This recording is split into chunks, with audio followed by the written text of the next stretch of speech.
Good morning, students. The next topic for the lecture is errors in performance appraisal. अभी तक हमने performance appraisal और उसके methods के बारे में पढ़ा था, ट्रेडिशनल और मॉडर्न methods, और मैंने आपको एक असाइनमेंट भी दिया है कि आप लोग इसमें जो errors होते हैं वो निकालेंगे, ठीक है. So the next aspect of performance appraisal is the human errors or the rating errors which occurs in this process. So the first kind of error is the central tendency. Central tendency एक बीच की tendency होती है जिसमें जो भी evaluator होता है या अप्रेजर होता है वो अपने अप्रेजी को मिडिल मार्क्स दे देता है. ओके, वो बहुत ज़्यादा एक्सट्रीमली गुड या बैड कैटेगरी में उसको नहीं रखता है, बिल्कुल बीच की कैटेगरी में उसको रखता है. ये भी एक बहुत अच्छी टेंडेंसी नहीं है, क्योंकि जो लोग बहुत अच्छा परफॉर्म कर रहे हैं, जो आउटस्टैंडिंगली परफॉर्म कर रहे हैं, they gets demotivated because of this. और जो बहुत ही पुअर परफॉर्म कर रहे हैं उनके लिए भी एक बचाव का कारण हो जाता है कि हमको अब इससे जो है बेटर परफॉर्म करने की जरूरत नहीं है, क्योंकि कम काम करके भी उतने ही मार्क्स मिल रहे हैं जितना कि ज्यादा काम करके मिल रहे हैं. So it is a demoralising factor. Then another is the favoritism.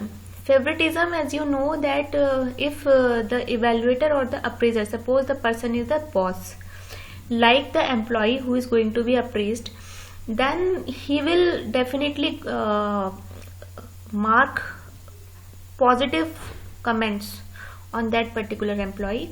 So overlooking the flaws of various nicely favored persons and appraising them positively. This is also a bad thing, क्योंकि जो पर्सन जिस तरह से perform कर रहा है, चाहे वो आपको अच्छा लगता है या बुरा लगता है, तो आपको अपने पर्सनल जजमेंट के उस पर नहीं करना है, उसकी परफॉर्मेंस के बेस पे उसको इवेल्युएट करना है. तो ये भी एक तरीके का एरर है.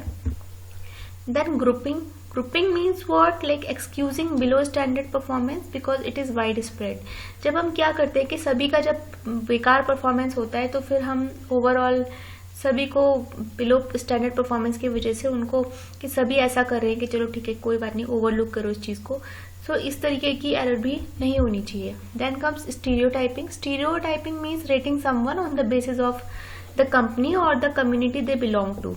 तो जैसे कहते हैं ना कि chip of the same block और bird of the same feather. तो वो जो टेंडेंसी, जबकि ऐसा नहीं होता है. हो सकता है कि कोई पर्सन जो एक पर्टिकुलर कम्युनिटी से बिलोंग कर रहा है, एक रिलीजन से, एक कल्चर से, एक रीजन से बिलोंग कर रहा है, तो हम उसको देख के अपना एक जजमेंट पहले से एक प्रीकंसीव नोशन बना लेते हैं कि ये पर्सन वहां से बिलोंग करता है तो जरूर ये जो है ऐसा होगा, तो उसको अच्छे मार्क्स नहीं देने. नहीं, लेकिन वो पर्सन माना उस जगह से बिलोंग करता है, बट वो अच्छा भी हो सकता है.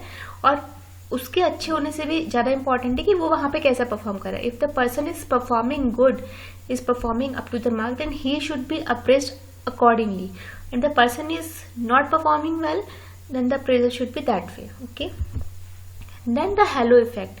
हेलो इफेक्ट एक परसेप्चुअल एरर है जिसमें हम क्या करते हैं कि किसी पर्सन के कुछ पॉजिटिव क्वालिटीज के बेस पे, कुछ पॉजिटिव के बेस पे उसका ओवरऑल असेसमेंट अच्छा कर देते हैं. This may be a first impression of the person, कि उसका फर्स्ट इंप्रेशन बहुत अच्छा पड़ा था तो आगे फिर हम उसको अच्छा करें, भले वो हो सकता है at the current time he is not performing well. Okay. और it may be because of a certain virtue, कोई एक ऐसी पॉजिटिव क्वालिटी हो सकती है उस वर्कर में, कोई ऐसा फैक्टर हो सकता है इसकी वजह से हम ओवरऑल असेसमेंट उसका अच्छा करते रहे. This should not be done. Then comes the horn effects. Horns effect इसका बिल्कुल अपोजिट है हेलो इफेक्ट का, जहां पे हम पर्सन की एक नेगेटिव क्वालिटी की वजह से, एक नेगेटिव फैक्टर की वजह से उसकी ओवरऑल परफॉर्मेंस को, ओवरऑल असेसमेंट को बैड कर देते हैं. ये भी एक रेटिंग एरर है या परफॉर्मेंस अप्रेजल एरर है जो कि नहीं होना चाहिए.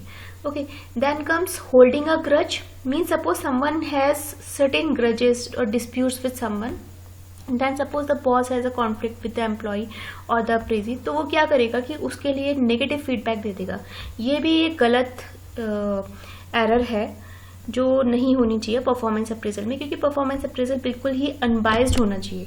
Okay. Again biasness may be a biasness on the basis of gender, religion, age, okay, veterans status, disability, hair color, weight, height, intelligence, appearance, कुछ भी रीजन हो सकता है, किसी पर्टिकुलर एट्रीब्यूट की वजह से जो रेटर है वो बायस्ड हो रहा है, which should not be there because the performance should be appraised on the basis of the performance only, not on the basis of the personality or the personal quality of individuals.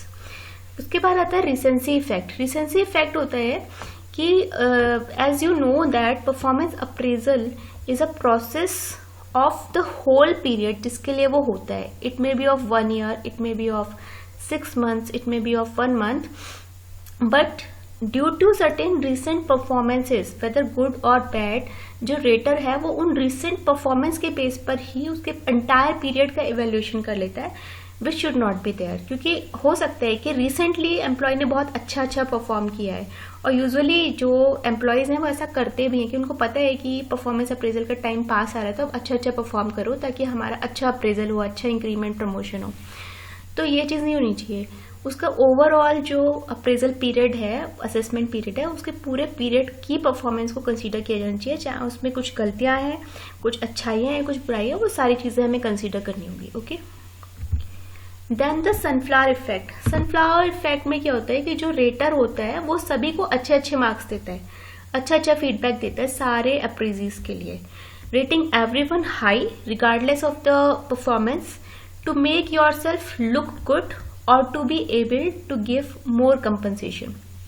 तो ये sunflower effect कहलाता है. ये भी गलत है कि हम हर किसी को अच्छा अप्रेजल दे रहे हैं या अच्छा again, because it is a systematic evaluation of the performance of individual in their current jobs. So जो जैसा परफॉर्म कर रहा है उसको उसी तरीके के फीडबैक देना चाहिए, उसका उसी तरीके की रेटिंग देनी चाहिए. ऐसा नहीं कि सबको अच्छा ही देना है या सबको खराब ही देना है या सबको सेंट्रल टेंडेंसी के अकॉर्डिंग मीडियम ही देना है. So that was all about the rating errors or the errors which occur by the appraiser or the evaluator during the performance appraisal process. Thank you, students.